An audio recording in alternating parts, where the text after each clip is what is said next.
We could hear weapons being fired and they were just throwing babies in. We knew what was going on and what would have happened to them if they'd have stayed behind. There was a mission, there was a purpose. Was it dangerous? No doubt it was. In 1975, a 2-decade fight for the future of Vietnam was coming to a close. The United States and its allies had withdrawn their troops, and the Communist North was closing in on the capitalist South. By the end of April, Saigon was surrounded. Australian troops had left Vietnam in 1973, but in the final days of the war, these men returned. We were going to fly out 200 refugees to a place called Can Tho, just south of Saigon. We were only supposed to take out women and children, right? No males, but the males were coming on with civilian clothes over their uniform. A lot of them were carrying AK-47s. Noel Dar was a loadmaster with the 37th Squadron. They often flew into Vietnam from the RAAF base in Butterworth, Malaysia. He helped transport injured personnel, vital supplies, and those desperate to escape Saigon. We were flying over ships, couldn't even see the decks of the ships because all these refugees. Hundreds scrambled in panic onto any boats they could reach, not caring how they got aboard or what they left behind.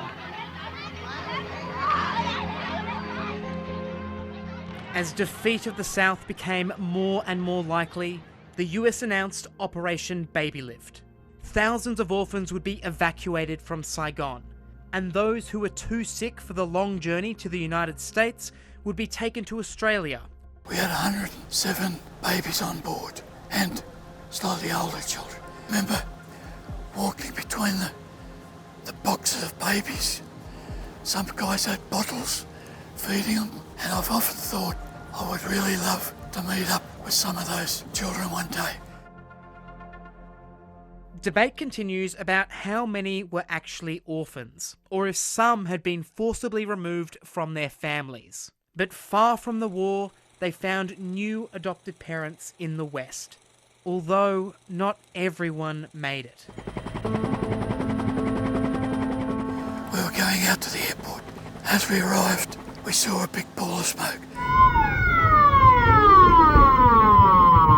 The Galaxy had come down shortly after takeoff. Apparently it had lost power and during a turn to get back down to the airport had crashed. Killed all the people on the bottom decks and then it skidded towards the Mekong River. Awful. All those kids are going to be, saved and that sort of thing, and they died in a plane crash.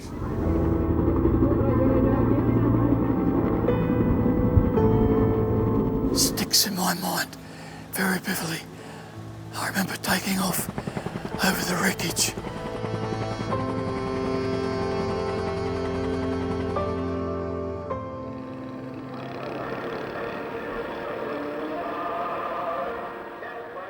As the days passed, Northern forces closed in on Saigon.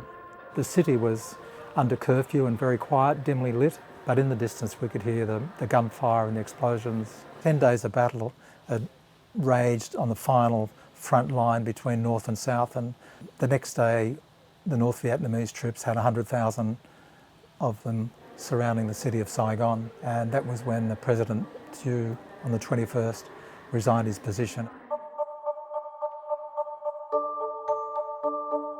On April 25, Australia ran its final flights.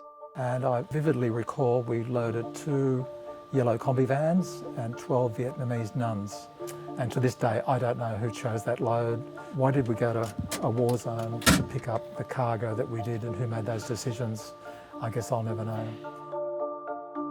Also evacuated, the Australian ambassador, his staff, a couple of refugees and journalists. But 4 Australian air defence guards were almost left behind. I think the door closed and they said, look after yourselves, goodbye. But I believe later that day, another C-130 just like this came in and picked up those 4 air defence guards. That was the last flight to leave.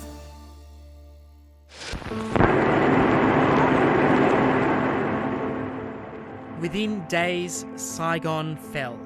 The Communists won, reunited Vietnam, and ended the war. A lot of people worked for the Australian Embassy. They couldn't get out. The American Embassy, they were flying people off the top, and they were flying out to the ships, and they were just pushing the choppers over because they didn't have enough room for the others to land. I think there are about 9,000 South Vietnamese worked for the American government, and most of those were left behind. They wouldn't have been treated too kindly.